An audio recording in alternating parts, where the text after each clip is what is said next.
السلام عليكم. caawa waxay nala jooga dr maxamuud cali geeldoon. sidii aynu hore isugu sheegnayba waxa uu ka hadlayaa reer guuraannimada ama pastoralismka waxa la yidhaahdo iyo dowladda modernka. dr maxamuud cali geeldoon waxa weeyaan waa dhakhtar in the first place. takhasusyo badan oo kalena wuu leeyahay. arrintanna weliba buug ayuu ka qorayaa ayaan u malaynayaa. buug hore oo la yidhaahdo the year of lasburgabo oo af ingiriisi ku qoran ayuu isagana qoray oo caahaadka mujtamaca soomaalida ah ka sheekaynaya. dr maxamuud cali geeldoon soo dhowow. السلام عليكم ورحمة الله وبركاته. دمانتين وان إذن وذا السلامي وادنا مهدسنتين. waxaan rabaa inaan idin la qaybsado muddo doorayaan waxaan isweydiinayay intii dhibaatadu waddankeena ay ka dhacday. waxaan isweydiinayay sida dadka mujtamaceena oo kaleeta ah oo dowladnimadii ka luntay siday ugu suuro gelayso inay dowladnimadii la soo noqdaan. su-aalahan isweydiinayay markaan arkay oo aada ugu fiirsaday. anigu ma aan baran runtii culumta ijtimaaciga ma aan baran de intaa caadiga oo jaamacadaha lagu qaato iyo buwaagtan sidayda isaga aqristay mooye laakiin takhasuskaygu muu ahayn. hase yeeshee wax aad ayaan ugu fiirsadaa dhaqanka iyo bulshadu siday u dhaqan tahay ayaan aada ugu fiirsadaa. marka muddo doora ilaa intii uu burburku dhacay waxaan isweydiinayay dadka Soomaaliyeed siday u dhaqmaan oo waliba dhaqankaas oo u badan dhaqan racawi oo reer guuraannimada ka soo jeeda iyo dowladnimadu siday isu qaban karayaan. waa midaan muddo isweydiinayay anigoo tii ku foogan oo isla sidee bay dhaqan racawi iyo dowladnimo isu geli karaan. oo arrintu ay Soomaali joogtay ayaa waxaa ku soo biiray Afghanistan dhibaatada ka socota, waxaa ku soo biiray Iraq dhibaatada ka socota, waxaa ku soo biiray Libya dhibaatada ka socota, waxaa ku soo biiray Iraq dhibaatada ka socota, waxaa ku soo biiray oo hadda taagan Yemen iyo dhibaatada ka socota. marka waxa weeye wadamadaas oo dhan waxa iskaga xidhinay maxay yihiin? waa mare horta waxa weeye wadamo wada muslima oo mujtamacoodu muslim wada yahay, muslimiin dadku wada muslimiin yihiin. waa mujtamacyo qaabka bulshadoodu ay u dhisan tahay uu yahay qaab qabaliya. waa mujtamacyo qabaa'il ku dhisan. waxaanay kaloo ka siman yihiin intuba dowladnimadoodii oo failgarowday ayay intuba ka siman yihiin. oo hadda waa aragnaa Syria is on the way. Iraq waa aragnaa inkastoo Iraq runtii dibadda lagaga yimi laakiin ha lagaga yimaadee markii dowladdii laga burburiyay iyaguna waa isku soo noqon kari waayeen oo si fiican dowlad waa u dhisan kari waayeen. marka saddexdaaba way ka siman yihiin. marka waxaynu ognahay islaamku waagii uu islaamku curtay dowlad wuu dhisay ee dowlad ma burburin. islaamku dowlad uu dhisaa ee dowlada ma burburiyo. marka waxa kale oo laga siman yahay maxay tahay? waa dhismaha qabaliga ah oo mujtamaciyadaas oo dhame waa wada mujtamacyo qabali ah. marka waxaan isweydiinayaa ilaahay kama dhige war bal wadamada kale qofna isma lahayn inta taqaana Iraq iyo wadanka al-Iraq la yiraahdo iyo Suuriya intii aqoon fiican u lahayd ama aragtayba qofna isma lahayn wadamadaas sida u burburayo sida noqonaya ruuxna isma lahayn. marka waxaan isweydiiyaa tolooyaa ku xigi wadamadee ku xigi wadamada kale to North Africa oo muslimiinta ay ku xigayaan, Arabia ma ku xigayaan, qaarkood de sida ma garanaysa loo baritaarayo ama loo difaaciyo iyaga waa aragnaa laakiin waa dhib taagan weeye oo loo baahan yahay in la fahmo. marka maxay arrimahaas oo dhame u dhacayaan? midda kaleeto waxaa loo baahan yahay inaynu isweydiino oo aynu si fiican u fahamno. marka masalan la eego geeska Africa ilaa 2000 sannadood, 1000 sannadood, 100 sannadood ugu dambeeyay maxay ku dhacday in ay amxaaradu ama tigroogu hadba kay noqotoba iyaga oo tiradoodu ay yar tahay inay dowlad yeeshaan, xukun yeeshaan oo ay xukumaan dad aada uga fara badan. sidee ku dhacday inay dad aad uga fara badan oo qabaa'il ah ay xukumaan? sidee ku dhacday? wax loo baahan yahay inaynu isweydiino. waxaa loo baahan yahay haddii uu nin officeri masalan uu dagaal ciidankiisa dagaal gelinayo oo hogaamiye yahay waa inuu si fiican u fahmayaa ciidankiisa waa inuu fahmayaa oo la socdaa ciidankiisu quwadda uu leeyahay tababarka uu leeyahay aqoonta uu leeyahay dhaqanka uu leeyahay iyo waxa uu ka hortegayaa ama cadowga uu la dagaalamayaa isaguna saasoo kaleeto labadiiba uu sidaa u fahansan yahay marka waxaa loo baahan yahay inagu haddii aynu Soomaali nahay maaha inaynu dadka kaleeto oonu iskaga dayano waxa weeye inaynu bulshadeenna taariikhdeeda iyo dhaqankeeda iyo waxa hore uga suura galay waxaan hore uga suura gelin waxa hadda ku suura gali kara iyo waxaan ka suura gali karayn waxa soo dhanayno si fiican u fahanno oo dhuuxno weeye marka siyaalaha marka ta arrimahaas oo kale to arabtina fahantid maaha bulshadaada qoray waxa weeyaan bulshooyinka la siman oo la taariikhda oo la dhaqanka ah oo environmentka ay iskaga mid ka yihiin iyaguna sidaas oo kaleeto waa inaad si fiican u daristaa waayo aad bay isu salsalaabaan waxaan wax ka aqriyay qabaa'ilka ku dhaqan masalan markaan idin siiyo qabaa'ilka ku dhaqan Congo Basin oo masalan pygmies ay ka mid yihiin iyo qabaa'ilka ku dhaqan Brazil maxaan ku iraahdaa Amazon Basinka aad bay isugu dhaqan dhow yihiin sababtoo ah waxa weeyaan environmentkooda ayaa isku dhow dad isgaadhana dee maaha oo bad weyn baa u dhaxaysa marka waxa weeye buwaagta aan eegay oo runtii aan aada uga faa'iiday waxaa ka mid a buug uu qoray nin la yidhaahdo Victor Azaria runtii inuu England degan yahay iyo inuu France degan yahay ma garanayo laakiin buug yaroo fiican buu qoray qofkii heli karayo u iibso oo aqri buuggan waxaa la yidhahdaa Nomads and the State in Africa dadka reer guraaga ah iyo dawladda sida isku ahaayeen qaaradda Afrika marka wuxuu ka hadlayaa wuxuu soo qaadanayaa qabaa'ilka ay u suurta gashay inay dawlad yeeshaan ama xukun yeeshaan iyo qabaa'ilka aanay u suura gelin qabaa'ilka ay u suurta gashay inay xukun yeeshaan waxaa ka mid ah qabaa'ilka aanay u suura gelin oo uu ku magacaabay non-state forming tribes waxaa ka mid a qolyaha la yidhaahdo atawaariq qola uu ku sheegay Tubo oo iyaguna ku dhaqan North Africa Masaiga Samburu Rendile in la yidhaahdo baan filayaa Turkana Pokot Herero Noor iyo Dinka oo iyaguna Sudan degan iyo Soomaalida iyo kuwa kale oo fara badan Soomaalida wuxuu kala qaybay wuxuu yiri kuwa waqooyiga iyaga wuxuu ka dhigay dad aan marnaba aan iyagu xukun yeelan koonfurta se wuxuu yiri meelaha qaarkood wax salsalaaba xukun ma gaadhin laakiin se waxyaalo xukun lagu gaari karo oo kale to ay meelaha qaarkood ay sameeyaan marka qolyaha uu soo qaatay oo uu yiri way ku guuleysteen inay xukun sameeyaan waxa kamid ah qola uu isagu ku magacaabayo Fulbi magacyo badan bay leeyihiin waxaan u maleynayaa malaha Fulbi Aaron malaha Francisca yaraada laakiin waa qolada Fulaaniga la yiraahdo oo waynu wada dhaqaanaa qabiil aad u ballaaran oo West Africa iyo North Africa iyo xitaa waxa la leeyahay East Africa way soo gaaraan waa qabiil taariikhdiisu aad iyo aad la yaab u leedahay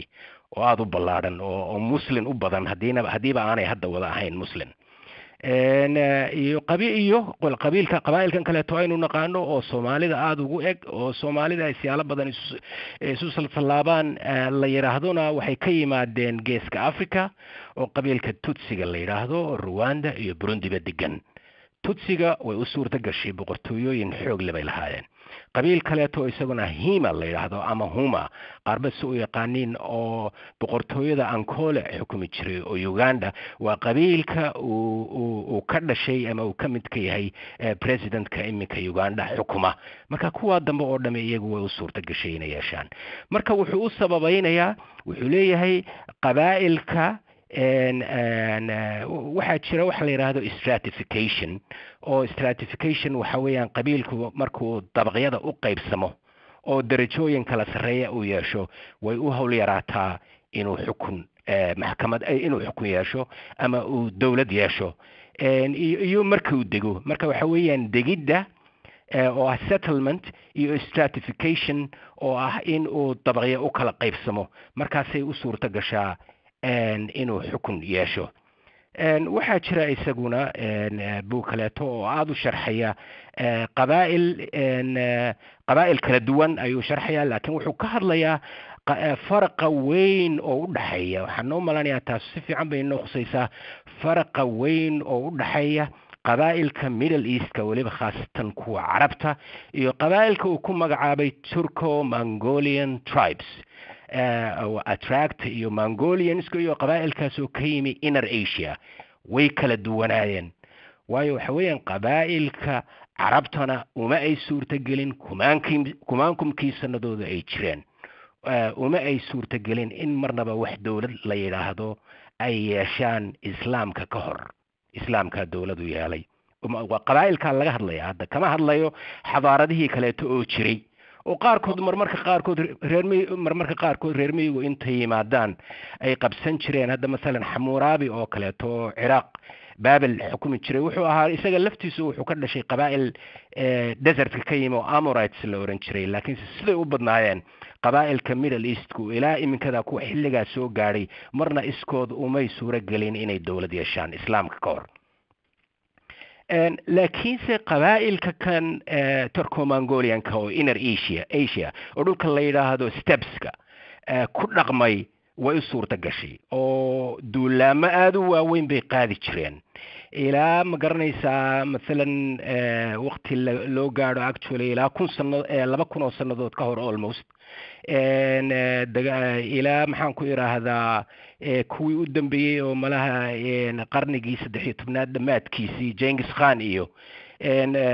maya Genghis Khan wuxuu ahaa way ka horeeyeen kuwaasi 1209 waxaan u maanayaa 13th century attract waxa weeyaan Cuthmaaniyiinta iyo weeye markii horena Seljukiska ka horeeyay marka qabaa'ilka inner asia ka yimi way u suurta gashay inay dowlada yeeshaan oo ay dhul kaleeto qabsadaan ay ku duulaan oo imbratoriyada waaweyn ay yeeshaan empires waaweyn ay yeeshaan marka maxay ugu suurta gashay qabaa'ilka qaarkood waliba qabaa'ilka laga hadlayo oo dhamay badadooda waa reer miyi oo xoolo dhaqato maxay qabaa'ilka qaarkoodna ay ugu suurta gashay qabaa'ilka qaarkoodna ugu suurta gali weyday marka laba waxood ba u waaweyn oo loo sababeeyay midi waxa weeye qabiilku gudihiisa hadduu leeyahay waxa loo yaqaano stratification hadduu tabaqyo kala leeyahay oo kala sarreeyo way u howlyar tahay inay isxukumaan dhul kaleetona ay qabsadaan oo ay xukumaan waayo waa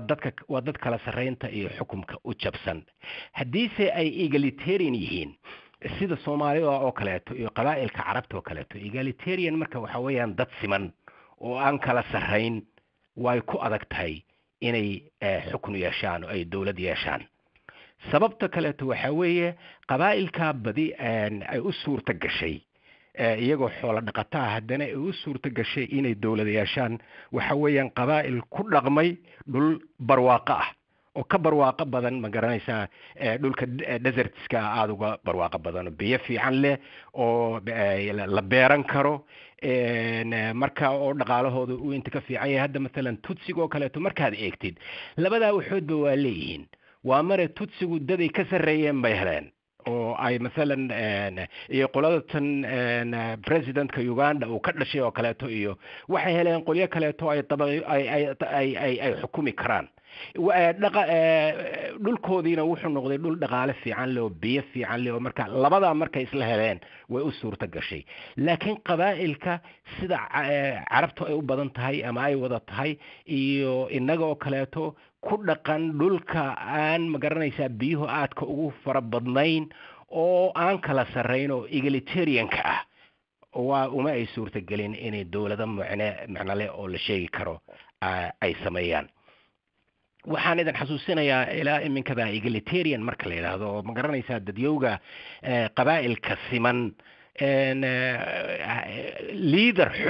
xoog leh oo muquunin karaa isma muquunin karaan meesha dowladuna waxay ku samaysantaa waa muquuninta coercionka waxa la yidhaahdo marka ay dadka muquunin karto qabaa'ilku marka ay siman yihiin consensus waxa la yidhaahdo alijmaac inay waxay isku raacaan mooye wax kaleeto kama suurta geli karaan marka ay saas oo kaleeto tahay marka leadershipkooda wuu jilicsanaanaya mar haddii qabaa'ilka ay saasoo kaleeto yihiin oo waxay isku raacaan maaha wax kaleeto aanay suuro gelinin xukunkii aad buu u jelecsanaanayaa. haddadaa waxay nagu soo duusha oo had iyo jeer maqalaa mararka qaarkood oo ma garanaysa ama xukuumadda la dhisayo ama si kaleeto talo iyo wax looga wada hadlayo waxay nagu soo duulduusha oo aynu maqalaa qabiilku ama beeshu cadquureed qaadan mayso, beeshu cadkaa uma qalanto, beeshu kalsoonidii waa kala noqotay, beeshu cad quureed qaadan mayso, hadda yaa cadka quureed qaadanaya, beeshu cadkaa uma qalanto, hadda yaa u qalma, haddaydinaan idinku u qalmin yaa u qalma. beeshu waxay xaq u leedahay waa inay heshaa. yaa yiri beel baa xaq waxu leh, ma qof shaksi oo citizen baa waxu leh xaq waxu leh, mise beel baa xaq leh, ma citizen baa xaq leh, mise beel baa xaq leh. marka intaas aynu iminka inagu soo duulduulaysa oo aynu maqlaynaa oo dhami waa wax kumaakum sanadood jiray oo qabaa'ilka racawiyiinta oo egalitarianka ah oo yacni siman oo aan xukunka yeelan waxay lahaan jireen weeye. hadda egalitariannimadaasuna hamoogaanina waa tan lagu faano oo had iyo jeer dadku waxay yidhahdaan qabaa'il baanu nahay, yani qabaa'il baanu nahay oo qabaa'il wada nasaba oo saraanu wada nahay, yani isma xukunno, wa ana amiir wa anta amiir wa man baa yasuuq alxamiir. qabiilkasu wuxuu leeyahay anigu cad quureed qaadan maayo, saasuu jeegada u taagaya. qabaa'ilka saas oo kaleete ah iyagu isma xukumi karaan, laakiinse maxaa dhacaya? ama xaaradoo kaleeto oo isxukuntay ayaa xukumaysa iyagii. marka waxa weeye taas intaas waxaynu taa uga gudbaynaa ibn khaldun wuxuu ahaa intiina aan aqoon wuxuu ahaa nin caalima oo muslina, asalkiisii hore cailadoodii ay ka tagtay yaman, weliba dhulka la yidhahdo xadramaut oo almaqrib dhulkii la oran jiray, weliba khaasatan waddanka iminka tunis la yidhaahdo ku koray, oo ilaahigay aqoon aada u sarraysa siiyey, si xoog lena wax u qoray. waana ninka la yidhaahdo runtii waa ninka asaasay cilmiga sociologyga la yidhaahdo, waana nin la wada ictiraafsan yahay muslim iyo gaalaba. wixii uu qorana si fiican loo wada aqriyo. ninkaasu aad buu uga hadlay qabaa'ilka racawiga, qabaa'ilka reer miyiga aad buu uga hadlay. waxyaalaha uu sheegay waxyaalaha aad u fara badan buu sheegay. waxaa ka mid a dhulka qabaa'ilka reer miyiga ay ku badan yihiin aad bay u adag tahay in dowlad laga dhiso. wuxuuna kale oo sheegay qabaa'ilka waxa isu keenaa waxa weeyaan waxa la yidhaahdo alcasabiya runtii markay af ingiriis ku sheegayaan si fiican uma micnayaan group solidarity iyo waxbay ku sheegaan, laakiin alcasabiya runtii nin carabida si fiican u yaqaanayo unbaa micnaheeda fahmi karaa. alcasabiya runtii waxay ka dhigan tahay waa habarwacasho oo kaleeto, yacni tolla-ayay baa ku jirta alcasabiya. alcasabiya waxa la yidhaahdo ayaa qabiilka kicin karta. marka qabiilku sidiisaba liader xoog leh ama boqor kama soo bixi karo. wuxuu u kala saarayaa xukunku laba u kala saarayaa, mid hogaamiye qabiil. hogaamiyaha qabiilku marka mid awood leh maaha, sababtoo ah qabiilku wuxuu isku raaco maahe wax kaleeto ma suuro gelayaan. marka wuxuu noqonayaa hogaamiye jilicsan oo wuxuu dadkii ka wada dhaadhiciyo maahe wax kaleeto u suurtogeli maayaan. laakiinse markay helaan diin oo ruux diin ku hogaamiya oo taa uga dambeeyaan ay helaan casabiyadii xukun bay ku qabsan karaan. marka waxay gaari karaan waxa uu ku sheegay almulk ama royal authority. marka qabaa'ilka carabta xoog ayuu uga hadlay, weliba khaasatan kuwii north africa. marka waxa weeyaan wax ku yimaada oo dibadda kaga yimaada maaha, iyagu iskood xukun uma gaari karaan. haddii ama ma garanaysaa diinde rabbaaniya oo ilaahay kusoo dejiyey ama ruux ay aada uga dambaynayaan oo ay ka baqayaan ma garanaysaa ay isleeyihiin bara ku leeyahay ama ay xagga diinta aada ugaga dambaynayaan ayuunbaa hogaamin karaa. waana runtii inaguna taas waxaynu tusaalooyin baynu ka aragnay. dhaqdhaqaaqyada ugu waaweyn oo ay soomaalidu gashay intaan garanayo anigu axmed gurey mid ka weynaami jirin. axmed gureyna diin buu qabaa'ilka soomaalida ka hogaamiyey. axmed gurey ka hor qabaa'il soomaaliyeed oo isu yimi oo sidaa u wada halgamay anigu taariikhda kuma maqal, intii ka dambaysana kuma maqal. malaha in ilaa waqtigii maxamed cabdulla xasan la soo gaadho. maxamed cabdulla xasan isaguna sidaas oo kaleeto sidii axmed gurey oo kaleeto isaguna diin diin buu ku yimi intii daba joogtay oo u dagaalamaysana diin bay ugu dagaalamayeen qabiil uguma ay dagaalamaynin marka sidaa uu sheegay ibn khaldun rabbigay ha u naxariistay oo rabbigay ha ka raali noqdee intaa uu sidaa uu sheegay ayay tahay waxaa kaloo la yaab leh oo aan idinku darayaa waxaa jira professor la yidhaahdo Bassam Tibi Bassam Tibi af ingiriisi baan magaciisa ku aqriyay marka TIBI baa la qorayaa tida ta'ana waa noqon kartaa ta'ana waa noqon kartaa laakiin waxay ugu dhowdahay inay noqoto inuu noqdo magacu Tibi Bassam Tibi inuu yahayna laga yaabe asalkiisu suuri buu ahaa Germany buu tegay dhowr iyo 60kii halkaasuu citizen ku noqday marka professor caana oo la yaqaano marka waxaa jira book 1990gii soo baxay Harvard ka soo baxay oo dad khubaro badan oo Bassam Tibigaas ka mid yahay ay isugu yimaadeen oo mid kasta paper uu ku leeyahay marka runtii waxa aad iiga yaabiyey siyaalaha uu xilliga iyo malaha ka horba uu arkayay dawladda Carbeed oo aynu islahayn inagu waa dawladda waaweyn oo xoog leh oo malaha ma burburi karaan sida uu u arkayay waxa uu sheegay in dawladaha Carabta wuxuu ka reebayaa Egypt meelaha qaarkood iyo Tunis oo anigu aanan garanayn sababta uu reebayo Egypt wuxuu ka dhigayaa iyagu dad ma garanaysaa midoobay oo xagga citizenshipka iyo ma garanaysaa dawladnimada midaysan Tunisna saasuu kala ka dhigaya laakiin Tunis anigu ma garanayo aqoon fiican runtii Tunis uma lihi san Egypt intaan Egypt ka aqaano Tunis kama aqaani laakiin wadamada kale oo dhan wuxuu ku sheegayaa wuxuu leeyahay in kastoo ilaa 5% ama in ka yari ay iminka reermiyi yihiin haddana dhaqankoodu iyo mujtamacoodu wuxuu leeyahay ilaa iminkada wuxuu leeyahay malaamixdii ama tilmaamihii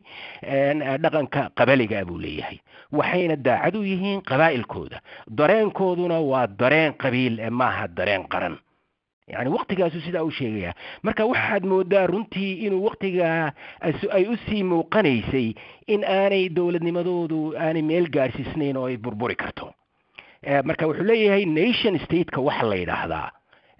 oo hadda dowladaha adduunka ka jira oo dhami waa nation states weeye nation stateka waxa la yidhaahdaana runtii uma baahna qabaa'ilku keliya waxa keliya loo baahan yahay ma aha inay qabaa'ilku u hoggaansamaan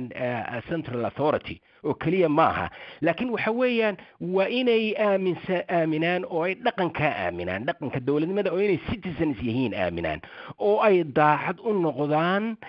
nationka halkii ay qabiilkooda daacad uga noqon lahaayeen marka taas ayuu malaha kala ah wadamadaas kaleeto carbeed oo markaa u arkayay waxaad moodaysay runtii inuu warwar ka hayay inay dowladnimadoodu sii socon karto iyo in kale haddeerna waxa dhacaya waaba aragnaa marka haddii ay saasoo kaleeto iminka sidaas uga warwarayay ninka Bassam Tibi ayba dhacday maxaad ka malaynaysaa marka mujtamacyada sideena oo kaleeto dowladaha Ciraaq iyo maxaan ku yiraahdaa Libya iyo Suuriya waliba Libya saliid baynu dhaantay wax kaleeto inay dhaamina Suuriya iyo Ciraaq oo kaleeto sidee bay yani waa wax la yaab leh marka inagu xagee joognaa marka iyaga markoodii horeba dowladnimadeedii ay shaki weyn ku jirtay ayna runtii dhacday inay burburaan oo iminka wax ka taagan aynu aragno nin kaleeto aqoon-yahana ayaa isaguna wuxuu yidhi professor actually wuxuu yidhi taariikhda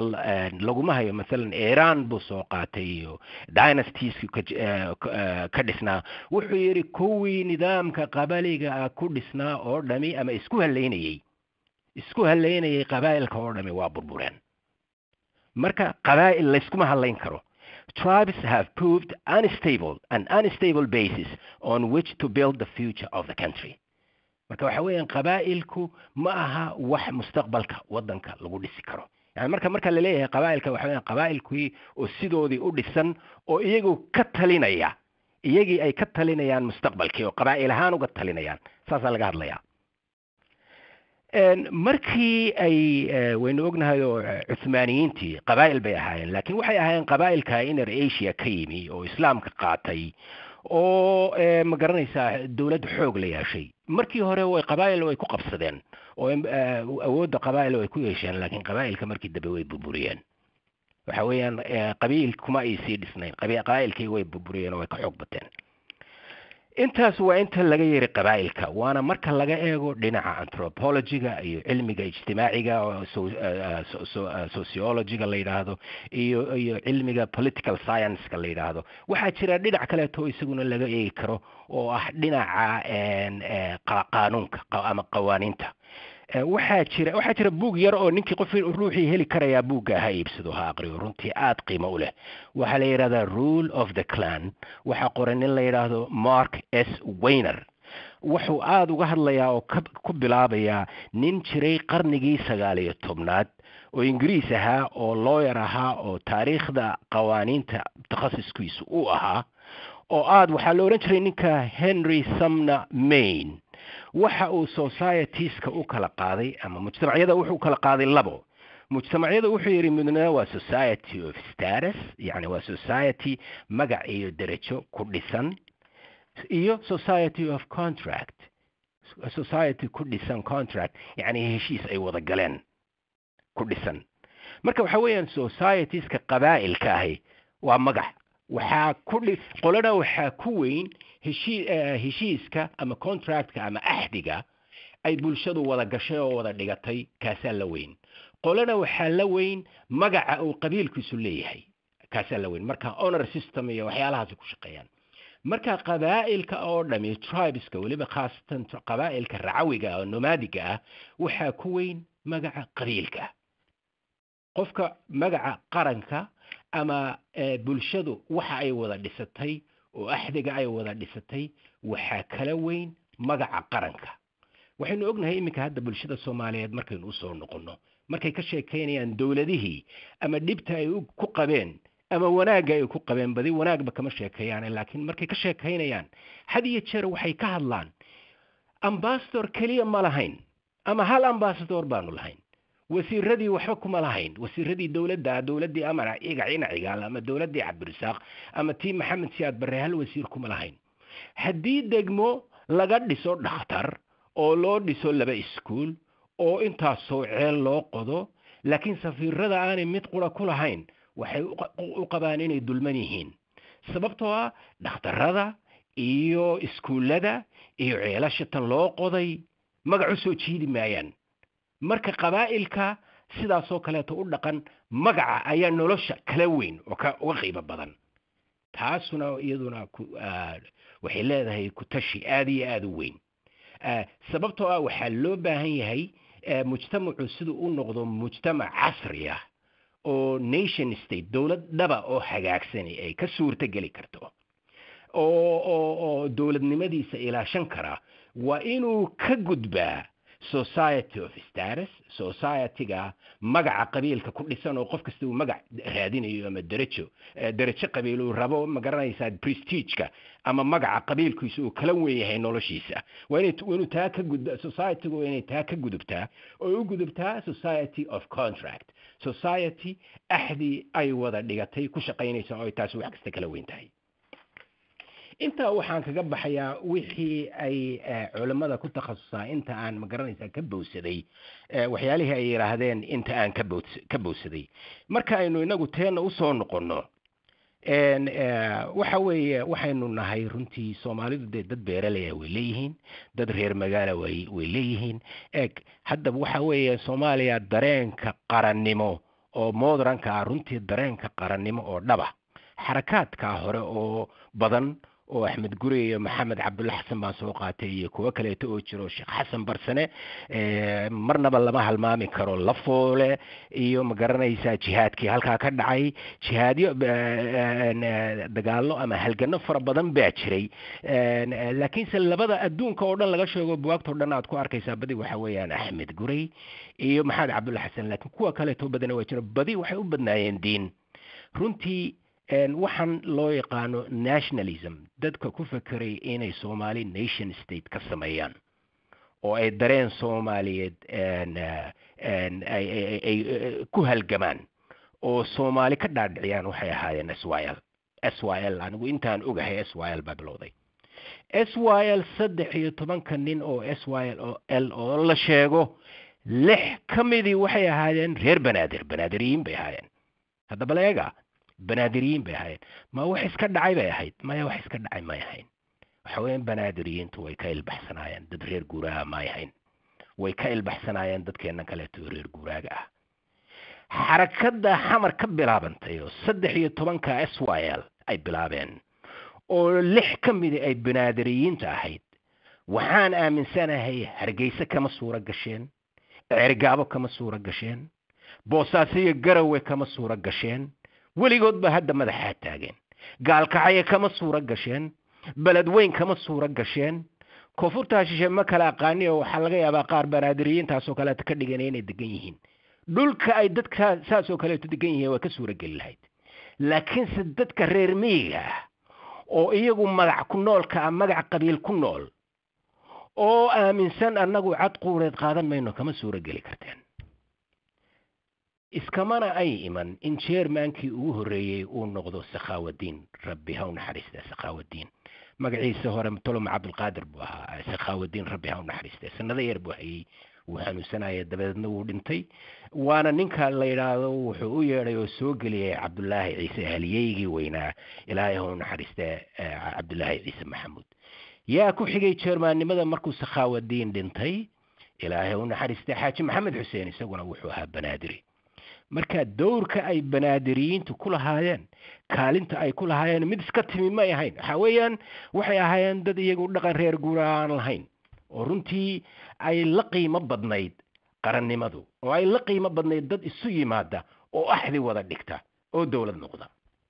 طيب hadda iyo dan nabigu calayhi salaatu wassalaam wuxuu yiri rahimallahu imra'an عرف قدر نفسه إلهي هون حريستو روح إسوك انت أوليجي هاي أما قيمه سو أما قفك عس قدر كيسو انت أوليجي هاي إسوك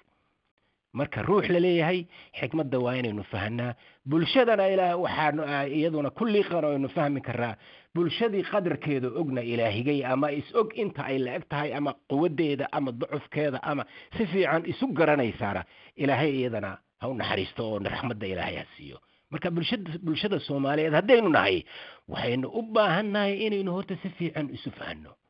waxa weeyaan dhulkeebaynu xoog kale nahay dhulkeebaynu ka dhutinaa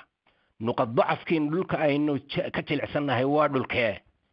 dawladnimadu si maxay u baahan tahay hadda waxa loo baahan yahay iyo dhaqan ahaan waxaynu hayn aniga waxa ii muuqda oo caawa ku doodaya waxa weeyaa aqligii 1000 sanadood ka hor inagu jireeyaa maantana inagu jiraa oo ah cad quureed qaadan mayno oo ah bulshadu xaq waxay u leedahay waa inay heshaa oo ah bulshadu maxaan ku iraahdaa waxaan la isku raacsanayn yeeli mayno hadda waxaad xisaabta ku dartaan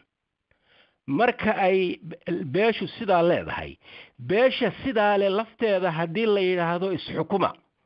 warwaaye hadda beeshaas balbaaye beesha beelkasi goonideeda ay xukunto beesha hoosteeda beela ka dilaacaya beelkasi waxay oranaysaa beeshu waxay xaq u leedahay waa inay heshaa beeshu cad quureed qaadan mayso beeshu waxaan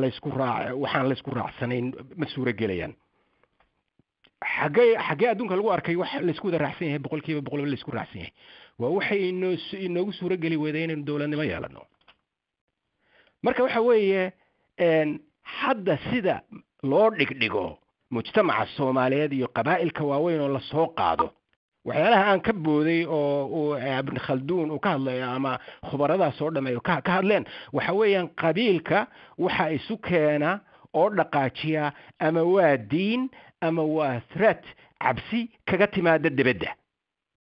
labada ayaa dhaqaajiya innaga waxa u weyn oo isku keen dhaqaajiyay waxa weeyaan cabsi dhexdeena ka dhacday wax dhexdeena ka dhacay weeye marka qabaa'ilkan waaweyn oo la israacinayo oo dhami maaha qaar hadiye jeer wada socda qaar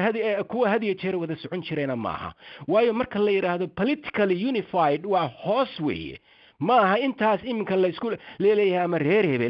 reer hebel qabaa'ilkan waaweyn oo mesela 4.5 marka wax lagu qaybinayo iyo qabaa'ilkan waaweyn oo la sheegaya maaha beeluhu intaa waa ka sii hooseeyaan intan waxay isu keenay waxa weeye loolanka ka dhaxeeya ayaa isu keenay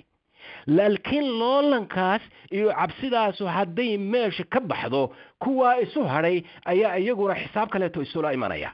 kuwa ayaa gudahooda casabadii ka dhex dhacaysa sida ay taa weynu u burburtay ayaa taa hoosina u burburaysaa marka mujtamaca qabaliya horena uguma suuro gelin inuu dowlad dhaba yeesho maantana ma suuro gelayso maxaa haddana marka waxaweyaan wixii wax qabaa'il baynu nahay marka anigu caawa ma runtii kuma talagelin in aan fikradaha gaarka oo siyaasiga aan ka hadlo waxaan waayo waxa weeyaan laba isgeli kara maaha waxaa laga yaabaa habeenuun oo kaleeto inaan taa ka hadlo laakiin xaqiiqadu waxay tahay marka aad adigu ama shaksi noqo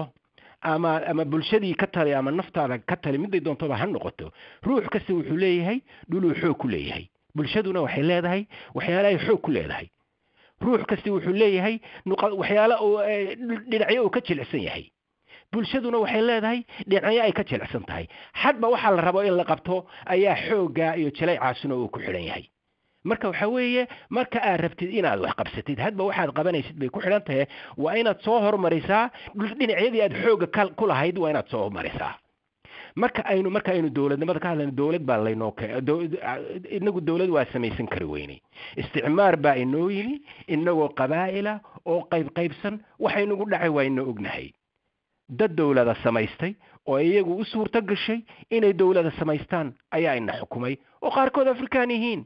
waayana maxaaradu yurub kama imane wayna la deganaayeen waxay xukumeen dadaad uga fara badan bay xukumeen waxa loo siiyey Soomaali galbeed dowlad bay ahaayeen saasay ku heleen iyagu baa reer miyihiin cidina ma siiseen marka inagoo sidaasa ayaa wixii nagu dhacay waa ogeyn dowladdii markii isticmaarkii aynu kicinay oo isticmaar inaga tegey dowladdii qaab dowladeedkii ay ka tageen ayaynu hananay isagiina waa luminay maxaa soo hadhay sidaynu ahaan jirray baa soo hadhay sidaa aynu ahaan jirray mayna dhaqaysaa ma rabnaa inaynu sidaa ahaano sidaa ma ahaan karaynaa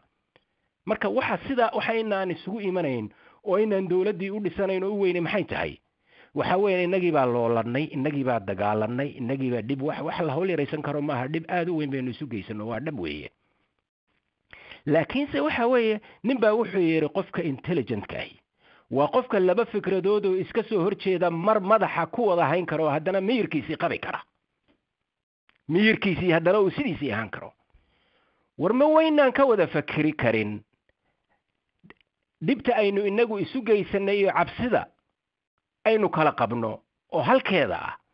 miyaynaan iyadana ku xisaabtami karin dhibta adduun weynuhu inoo geystay iminkana inoo geysan karo waynaan ku xisaabtami karin oo labadiiba maynaan maskaxda ku wada hayn karin mise waxaynu nahay dad istubidiin oo aan labadaba mar qura marka wada ka fakiri karin oo tan cabsida inaga dhexdeena ah oo keliya maskaxdeena ay buuxin karto dabeedna maskaxdeena aanay wax kale qaadi karin su-aasha meesha taalla oo loo baahan yahay inaynu isweydiinaa waxay tahay runtii waxa loo baahan yahay inaynu isweydiinaa waxay tahay dowlad ma u baahannahay mise uma baahnin waxaan u malanayaa badideen waxaynu odhanaynaa oo u baahannahay baahida iyo rabitaanku waa kala labo rabitaanku waa waxaad jeceshahay oo aad rabtid baahiduna waa waxaad u baahan tahay qofka buko aan wax cuni karayn cuntadii waa u baahan yahay laakiinse ma rabo inuu cuno waayo ma cuni karayo oo waxbaa ka hortaagan marka baahida dowladdu waa dhaba waa qabnaa waa u baahannahay dowlad Soomaaliyeed waa u baahannahay laakiinse ma rabnaa oo dhab may naga taho ma rabnaa haddii aynaan dowlad yeelanse ma ku badbaadi karaynaa adduunka hadda waxaynu had iyo jeer aynu aada uga fikiraa waxa weeyaan war sidaynu u kala badbaadnaa haddaynu Soomaali nahay waa su-aal fiican weeye runtiina midaan yaraysanayno maaha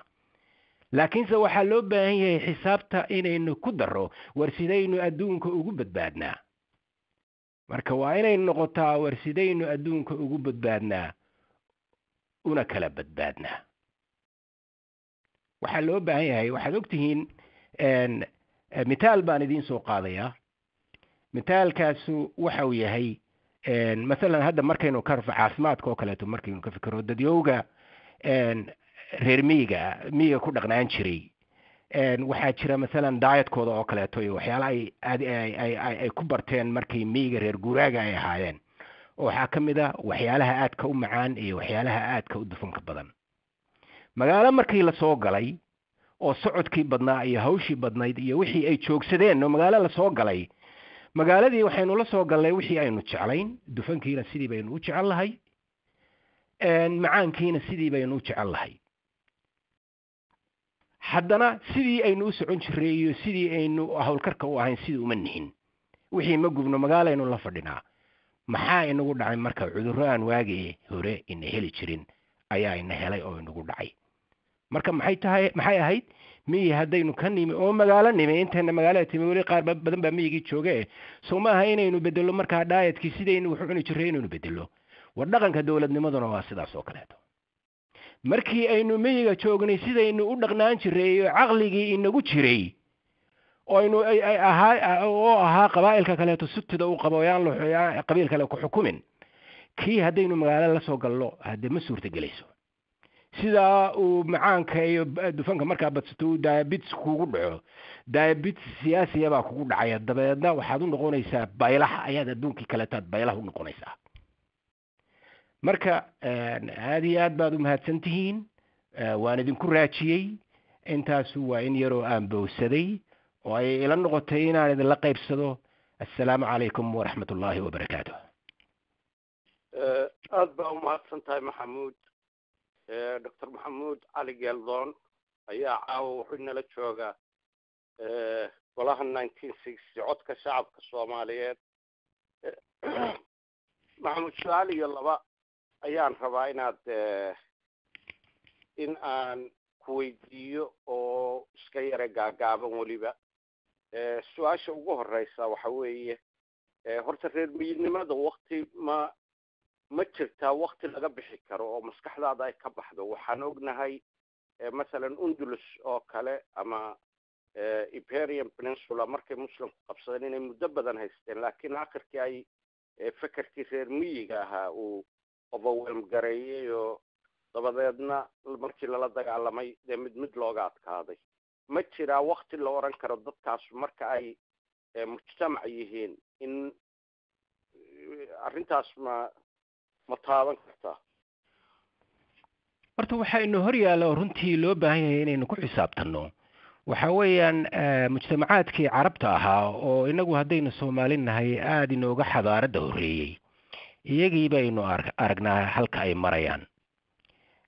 aynu aragnay yaani taasu ina niyad jebinin. had iyo jeer waxa weeyaan dhib kastoo timaado ama wax kastoo ku hortaaganaya dee tale u baahan yihiin. waxaase loo baahan yahay inaynu kaga bilowno. waa inaynaa noqon wixii markii hore jalayci ama weaknesskii inagu jiray, jalaycii inagu jiray oo keenay inaynu kala daadsanaano, oo keenay amxaaro oo geeska oo Afrika dadyooga degan kuwa ugu yar ka mid ah inay xukunto oo ina xukunto oo dadaad uga fara badan ay xukunto. waxyaalaha keenay haddii aynu iminka soo celinno oo ku shaqayno waxay noqonaysaa kudkii oo kaba loo tolay. marka horta taa waa inaynu xakamaynaa. haddii aad dhutisid, aad lugahaagu magaranaysaa mid jeclaysanto aad dhutisid, waa inaad tii aad dhutinaysay waa inaadan dhinaceedii isu sii dheelin. waayo haddaad dhinaceedii isu sii dheelidid waad dhacaysaa. waa inaad ama ul ku tukubtaa ama lug gashataa ama wax kala samaysaa. marka ugu horreysa horta waa inaynu kaga bilownaa waxayna sii kala qaybinaya, waa inaynu iska ilaalinaa. marka ugu horreysa aanu marka ugu weyn oo aan ku talinayaa taa weeye. waa in la keenaa, waa in si fiican loo fahmaa system aynu ku shaqayn karno. waa in la keenaa, waa in la isweydiiyaa democracy-gii, dimuqraadiyadda aynu ku faano. waxaynu nidhaahnaa 9 sannadood baynu Afrika ugu dimuqraadidsanayn. waa ugu dimuqraadidsanayn, laakiin si fiican ma u shaqaynaysay? ma shaqaynaynay. burbur weyn bay ku jirtay. iyadaana keentay xukunkii militariga burburkii ku jiray oo systemkii taagnaa burburkii ku yimi. waayo hadday sii socoto marba markay kasii dambeeya waa sii xumaanayso. dhowr iyo 80 xisbi oo qabiil ku wada dhisan oo marka xamar isugu yimaadaan SYL isku wada raaca. waa inaynu marka fahanaa democracy-ga lafteeda maxaa tii 9 sannadood oo hore maxaa burburiyey, maxaa keenay siday u dhacday inay u dhacdo, maxaa keenay nidaam sidee abaynu ku dhaqmi karaa? waa inaynu isweydiinaa. laakiin waxaasoo dhan waxaa ka horeeya oo aan anigu runtii jeclahay mawduuc kaleeto oo isagana runtii aan aad u qiimeeyo baa jira oo aan isagana aan jeclahay inaan wax ka ogaado oo ah dowrka intelligenciyada ama intellectualska dowrka ay ku leeyihiin bulshooyinka. Intellectualsku iyagaa abuura dareenka qarannimo waxa la yidhaahdo sense of nation. Nationskan adduunka ka jira weliba khaasatan Europe sidan ma ay wada ahaan jirin. France, Germany ama Eastern Europe ha noqoto ama way sidan ma ay wada ahaan jirin. Dad intellectuals baa ka shaqeeyay ama historians ama sociologists ama artists ama kuwa gabiya ama yani dad intellectuals ama kuwa wax qoro sheekooyin iyo qora ama kuwa riwaayad sameeya ha noqdeen. waxaan oo dhan intellectuals baa sameeyay oo maxay sameeyeen sense of nation ka inay intaas isku nation way waxay bumbuuniyeen wixii ay wadaageen bay bumbuuniyeen markaasay waxay sameeyeen wax mustaqbalkana ay wada higsan karaan oo himilo u wada noqon kara. marka waa in la helaa Soomaali dad badan oo mutacallimiin bay leeyihiin laakiin mutacallimiintaasu war haday markii aynu reer guuraaga ahayn intaynaan guurin sahan baynu dirsan jiray. waxaynu oran jiray dad baa rag baa la diri jiro badi rag bay ahaan jiray rag baa la diri jiro la oran jiray bal dhulka soo sahamaya markay meel soo sahamayaan bay soo noqon jiray reerka saasa loo rari jiray. waxa weeye bulshooyinkana sahan waa in loo galaa. adduunka oo dhan wuxuu ku horumaray bulsho kasta waliba khaasatan xagga mujtamaca iyo xagga dawladnimada bulsho kasta waa loo sahan tegay. sahankuna ma aha wadan kale taa la aaday maaha micno sidaynu inagu dibadda ugu soo baxnay oo kale toonteena dibadda joogtaa. sahanku micnuhu saama waxa weeye xagga maskaxda laga sahan tegay. fikrado aad u fara badan baa la baaray oo la shiilay. waxaad ogtihiin isbedelada adduunka ka dhacay bulshooyinka isbedelada waaweyn kacdoonada waaweyn thawradaha waaweyn oo adduunka ka dhacay intaanay dhicin bulsho kasta maskaxday xoog u shiishay oo inteeda horseedka ah ayaa aad iyo aad maskaxda u shiishay. waa waxaynu wada ognahay weeye dadka sidaa maskaxda inagu u shiilayay wallahi jaamacadaha inta aynu maanta ku baranay inaan ku baranay oo aynu naqaano inaanay aqoon inaga ka aqoon badan oo ka tacliin badan ma ay lahayn. inta aynu naqaano qofku 18 19 markuu gaadhay baa la oran jiray khalaas jaamacadii waa dhameeyay. inta aynu naqaano ma ay aqoon laakiin maxaa meesha ka maqan steelkii baa meesha ka maqan iyo mas'uuliyadii la saarayay baa ka maqan. marka ummadda waa in loo sahan tagaa oo xagga maskaxda looga sahan tagaa oo ay dhacaan miid sare class sare koox sare oo aad garashadoodu u sareyso oo qaranka raba inay isku hayaan oo qaranka raba inay hogaamiyaan waa inay samaysmaan. haddii aanay taasu samaysman waxaynu suuragelay halkeena ka kici kari mayno. aad baa umahadsantahay. su-aasha intelligenceyadu waxay ahayd su-aal aan rabnay inaan mar dambe ku weydiiyo laakiin waabad ka jawaabtay already. dhaliishaana dadka golahan soo galaa in badan bay ka hadlaan in badan oo intellectualska Soomaalida ahina halkan way timaadaa golaha 1960. su-aasha kale si briefa waxa weeyaan dad baa ku argiyo garaya ama maaragtay ku dooda in arrintan Soomaaliya ka dhacday oo phenomena ay la yare aan desa markaan dhiib loo eegin loo malaynayo inay tahay wax iska maaragtay dirkay nagaga soo degay ayaa lafteeda waxay yidhaahdaan dadkii reer miyiga ahaa iyo dadkii danyarta ahaa oo dulmanaa iyo dadkii maaragtay ku naaxay dawladihii jiray ayaa dagaalka gebigiisaba koosgareeyey. taa maxaa ka leedahay? dagaalka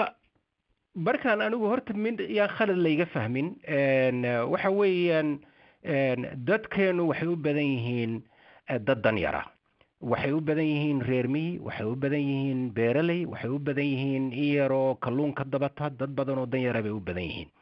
marka dhaqankan ka hadlaya dadku horta dadka weeye dadka la rabo in loo daneeyo oo la hogaamiyo oo la daryeelo oo noloshooda la kobciyaa oo wax soo saarka dadka lafdhabarta bulshada u ah oo wax soo saar kale oo dhaqaalaheenna iyo nolosheenna ku dhisan tahay dadka reer magaalka iyo dadka mutacalimiinta maaha. waxa weeyaan dadka beeralayda ah, dadka kalluunka dabta, waxa weeyaan kalluumaysatada ah, waa dadka reer guuraaga ah, dadka masaakiinta, dadka xoogsatada ah oo muruqmaalka ah, dadka weeye. horta dadkaynu ka hadlaynaa dantooda, runtii aakhirkaynu ka hadlaynaa waa dadka weeye. waxa keenay ma aha dadka reer miyiga, waxa keenay waxa weeye dad iyagu isqabtay, dabadeedna mid kasta uu tolla adeeyay. mid kasta wuxuu yiri intii isqabatay oo siyaasadda isku qabatay ayaa mid kasta wuxuu yiri tollaaday. ninka ka yimi Burco ama Inaaf Madoobe macaynaba magaalada la yiraahdo ninka ka yimi iyo ninka Buuhoodle degan, labada meelood labada nin oo kala degan oo ilmaaftida ah ama habra wadaagta ah oo qoryaha la isugu dhiibay, wax allaaliyo wax iyaga ka dhaxeeyay ma jirin,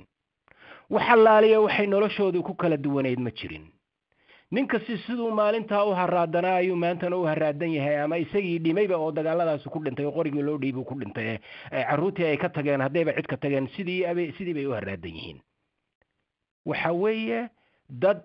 ba anigu markaa kama hadlayo areadaas oo keliya kama hadlaya, waddanka oo dhan baan ka hadlayaa. marka waxa weeye waddanka waxaa baabi'iyey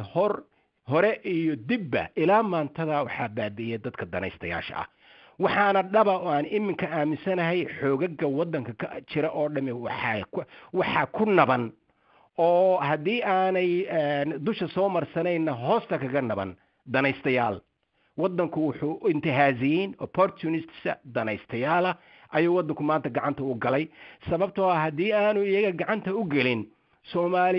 dhibtu Soomaaliya waa kala gaari jirtay, dabadeedna waa la isu iman jiro, waa laga wada hadli jiro, waa la iska shaafiyi jiray intoo doontaba hal ekaato. sababta u weyn oo la isaga shaafiyi laayahay oo la isaga iman laayahay waa lagu gudban yahay. waxaana ku gudban danaystayaal aan dadka u danaynayn iyagu awoodooda siyaasiga ah ku danaysanaya, dabadeedna ku qiil doonanaya ama ku hiil doonanaya alcasabiyati ibn Khaldun sheegay oo ah barwacashadii. waa ka baxay. aad baa umahadsan tahay Dr. Geldon. su-aasha ugu dambaysa intaana ku siin weedha ugu dambaysa oo aad kusoo xidhi doontid aynu barnaamijkan kusoo xidhayno, Dr. Maxamuud Cali Geldon ilaa saaka wuu shaqaynaya actually, waktigana waynu yaro ilaalinaynaa. marka waxa weeye ma jirtaa dadka marka la istadhigarayo oo ayan sahankii aad hadda ka hadlaysay oo kale, ma jirtaa gacan dabadeed? dad badan baa waxay yidhaahdaan meesha laynaga baabiyo waa debedda, ama reer galbeedka ha noqdeen, ama haddii allaba kuu roon yahay ha noqdeen iban carabta iyo dadyow kale oo weliba la dersay sida aynu u burburayno. Soomaaliya waa lasii sheegay iyada oo 10 sano ka hor iyadoo aan burburin baa Western Intelligence Agencies-ka iyo qaarkood ay yidhaahdeen Yugoslavia burburaysa, Soomaaliya burburaysa. inta fabrigii Soomaalida inta la dersay in dabadeedna halkaas laga duray oo weaknesskoodii la yuskareeyey, oo dabadeedna xaaladan halka ay soo gaadhay. ilaa intee baase la rabaa inaynu soconno? ma jiri doonaa actually, let me say that. mise waxa weeyaan faydkeenu wuxuu noqonayaa ama haday ku dambeeyeen ummado badan oo aakhirkii la occupy gareeyey oo maaragtay su-aashaas waa su-aashay ugu dambaysa, dabadeedna weedha aad kusoo xidhaysid baan ku siin doonaa. si xasan waa su-aal aada u fiican, waa very very very important runtiina. iyada lafteedaba dee mawduuc kaleeto ah oo aad ma garanaysaa mawduuc sidiisa u taagan oo aada u weyna. waxa weeyaan markii aan lahaa yani labadan threat ama labada cabsiyoodba qofku waa inuu labadaba ka talin karaa. tan inaga dhexdeena ah iyo taa dibadda qof ruuxa labadaba waa inuu ka talin karaa. anigu waxaan qabaa aad iyo aad u qabaa taa dibadda ayaa aniga aad iyo aad iigu kulolo, aad iyo aad iigu weyn. sida tan aynu u kala qaybsannahay oo caqliga kan racawiga ah oo qabiil kastii uu goonidii aad moodo inuu rabo inuu isu taago, sidaas ayaa laynoogu soo hullanayaa weligoodna qabaa'ilka sidii lagaga adkaa oo loogu soo hullan jiray saasay ahayd markaan lahaa maxay ku suura gasheen amxaaro oo yari inay dad aada uga fara badan oo wada qabaa'ila innaga oromada aada inooga fara badan sidaynay qabaa'il yihiin oromadii waa la xukumaa yacni waxa weeye sidee bay u suurta gashay waxa weeyaan kala qaybsanaanta ay kala qaybsan yihiin mushkiladda weyn oo iminka jirtaa waxay tahay waagii hore odayaal iyo haddii reermiyo iyo waa la iska wada ahaade oo yacni waabad fahmi karaysa siday u dhacday laakiin iminka daday tahay inay waxa kale u muuqdaan ayaaba wixii hogaaminaya oo kala qaybsanaantii madax ka ah oo hogaaminaya sida tan haddii wax ku socdaan anigu waxaan qabaa dowladnimadeenni waa baaba'aysaa eeg wixii doraad suuro gelayay shalaynu aragnay waxaan ka wadaa wixii doraad aynu islahayn ma dhici karaan shalaynu aragnay wixii aynu islahayn ma dhici karaan maantaynu haynaa waxa berina haddaynaan isa soo qaban oo aynaan isbadbaadin oo ilaahayna aanu inala qaban insha allah ilaahay way nala qaban doonaa innagu haddaynu isa soo qabanno anu waxaan qabaa waynu baabi'i doonaa gacan geli doonaa waayo waxa weeyaan sida tan laguma jiri karayo sidaa lama sii ahaan karayo qabaa'il sidaa kale ah oo rabayn waayo igama muuqato runtii raqbad weyn rabitaan igama muuqdo dadka isu keenaya oo isu soo jiidaya marka waxaa loo baahan yahay dadka kan in lagu xoojiyo labaa dadka dhaqaajiya qabaa'ilka dhaqaajiya waynagii niri labadaasu mid waxay tahay diinta xaggii diinta waa laynaga soo galay oo waxaba weeyaan dad waa laynagala wareegay oo niman mindiyasito qoortay naga goynaya ayaa inagala wareegay oo si looga daba tagaaba way adag tahay anigu dee ma garanayo taa wadaadadaan u daynayaa sidii lagu soo celin lahaa laakiinse diintu soomaali diin way isugu iman kartaa oo diintu waa dhaqaajin kartaa oo ma garanaysaa dowladnimo waa lagu dhisi karaa waan aaminsanahay taa laakiinse iyada lafteedii sidii loo soo dhicin lahaabaaba dee haddii hawl weyn u baahan ta kale waxay tahay oo inoo bannaan oo dhab ah oo aan been ahayne xalaal ah waxa weeyaan threadka debadda inaga haysta halis aada u weyn baynu ku jiraa faraha laynugula jiraa xoog baa laynogula jiraa taasu mid qarsoon maaha halis aad u weyn baynu waxaanu ugu jiraa inaynu baaba'no adduunku sidii hore maaha oo cidina intay ku timaado la odhan maayo khalaas waddankii waa la qaatay oo intana meeshaasaa la raaciyay intana meeshaasaa la raaciyay adigoo sidaada iska ah oo dowlad ku isman ayaa halkaa lagaa xukumi karaa marka lagu xukumayona maxay hadda ogaadana oo waayadii hore waxyaalaha aan fahmay taariikhda qabaa'ilka oo dhan siyaalaha loo xukumi jiray waxaa ka mid ah inaan hoos loogu soo daadeginayn laakiin dusha laga xukumo oo kuwa madaxda iyo ah loo soo maro oo qabiilkii iyo daakhilkiisii aanba loo soo gelin halkaa laga xukumo danihii guud oo laga lahaayo o dhan halkaa laga dhammaysto marka waayadii hore dhulkayobaanba wax lagala bixi jirin laakiin iminka khayraadkii iska dehnaayo dhulka waxaasoo dhan baa iminka lagugu imanayaa marka waxa weeyaan waxaan meesha yaallaa sida tan iminka hadda waxaa laynooga dhigayaa in wax isbedbedelayaan war wixii maxaa bedelayaa waxaan idiin muuqdaa sidee bay isu bedelayaan waa in wax dhabi kuu muuqdaan xoog baa waxaa wax bedela force waxaa wax bedela wixii wax bedeli lahaa waa inay kuu muuqdaan sistemadatan halkan waxaa isu imanaya gruubakan iyo gruubakan magacyo iyo waxa inaan iminka usii galo maba doonayo haddaan qaar magacaabo qaar kale ka tago waaba ku eedoobi karaa laakiin waxaa weeye waxaan laleeyahay halkaa la isugu yimi intana ay isu timi waxa bedelaya siday u dhaqmayaan siday u fekerayaan sida adduunka ula shaqaynayo waxa berri bedelayaa oo wax cusub keenayaa maxay yihiin saasay ku soconaysaa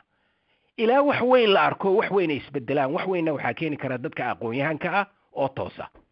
oo ku xidhma keligood maaha oo ku xidhma oo hogaamiya bulsho weynta Soomaaliyeed oo ka xoreeya danaystayaasha bulsho weyntaas oo dadka reer miyiga ah dadka beeralayda ah dadka danyarta ah danyarta Soomaaliyeed oo laga dhaadhiciyo oo la fahamsiiyo in wadanku uu gacantooda ka baxayo in khayraadkoodu ay gacantooda ka baxayaan dadkii kalluumaysan jiray oo reeri way u muuqataa in badii gacantooda ka wareegtay way u muuqataa beeralaydii in dhulkii ay beeran jireen uu gacantoodii ka baxay waa la arkaa way arkaan oo ama kuwa dhirta goynaya ay kala wareegaan oo dhulkii baabi'iyaan ama kuwa kaleeto ay kala wareegaan dad danaystayaal oo dadka u naxariisaneen ay kala wareegeen waa arkaan dhulkii in sun lagu aasayo waa la arkaa waa la toosin karaa dadkaas oo dhan waa la wada toosin karaa dhulkii gacantooda wuu ka sii socdaa marka waxa weeyaan dadka sidaa u kiciya oo sidaa u hogaamaya haddaan la helin khatar baynu ku jiraa in waddanku gacanteena ka baxo intaan lagu siin haddaba ereyga ugu dambeeya waa dhagood weeye hal su-aal baan rabay inaan kuweydiiyo adoo mahadsan marka waxaa jiray berigii horeeto inay noo iman jireen guruubyo ka yimaada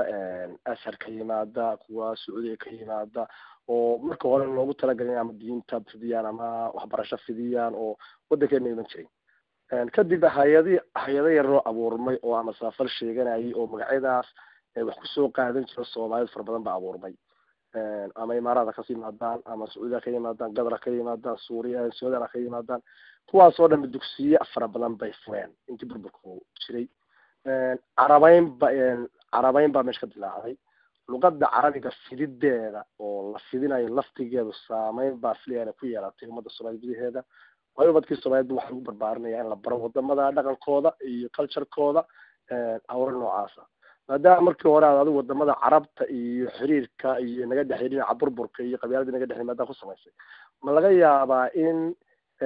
fidin ay wadamadaasi ugu talagalayaan dhaqankooda iyo carabeyn naga dhigaan iyo luqadooda ay fidinayaan lafahanteeduna qayb ka tahay in waddankeena dib isu karsan waayo oo saa burburkaasi ugu jiro fikrado kala duwan bay taa soomaalidu ka qabaan runtii anugu ma sharaysanayo luqada carabiga oo dadka la barayo ma sharaysanayo waxaynu nahay haddii aynu runtii eegno mujtamaca soomaaliyeed waxaynu nahay meel cidhiidhiyoon baynu ku jiraa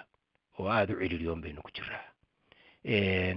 xagga ma garanaysaa dadyooga inagu xeeran markaad eegtid meel aada u cidhiidhiyoon baynu ku jiraa waxaynu nahay dad muslima marka labada arrimoodba runtii innaga carabtu weligeena xidhiidh waa lahaan jiray waana lahaan doonaa runtii anigu taa ma sharaysanayo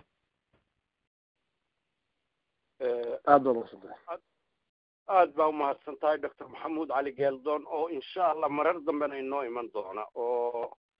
fiiro hoose iyo maaragtay iyo aqoon kaleba inaga kordhin doona waxyaalaha si ay soomaalidu u hagaagi doonto way dhacda ugu dambaysa maxamed dad badan baa ku jira qolkan oo boqolaala maxaad ku oran lahayd actually oo aad yani kelmadda ugu dambaysa ee aad ku oran lahayd maxay tahay kelmadda u dambaysa aan oran lahaa horta kelmad gaar oo aan kusoo talagalay ma jirin laakiin waxa weeyaan caqligu ha shaqeeyo caqligu ha shaqeeyo caqligu ha shaqeeyo caqligu ha shaqeeyo waxaan u leeyahay waxa weeyaan caatifadu weligeed waa jirtaa waana jiraysaa waxa weeyaan caatifadu waxay ka timaadaa sidii aad soo kortay waxyaalihii ilaa waagaad yarayd lagugu sheekayn jiray waxyaalahaas kaa bixi maayaan bani aadan baynu nahay waxyaalahaas kaa bixi maayaan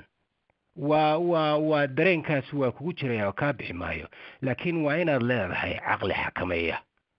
waa inaad leedahay caqli xilkasnimo ku shaqeeya waa inaad leedahay caqli runta ku tusaya runta haddii aynu usoo noqono waynu xoroobaynaa marka caqliga iyo caatifadda waa inaynu labada caqligeena raacnaa waa ka baxay aada iyo aad baad umahadsan tahay doctor geeldoon insha allah waxaanu rajaynaynaa inaad naga aqbashid marar dambe oo aanu maaragtay aada noogu imanaysid golahan adigana aada iyo aad baanu kusoo dhawaynaynaa waktiga aadna siisayna waa kaaga mahad celinaynaa wassalaamu calaykum وعليكم السلام ورحمة الله وبركاته ومهتنتين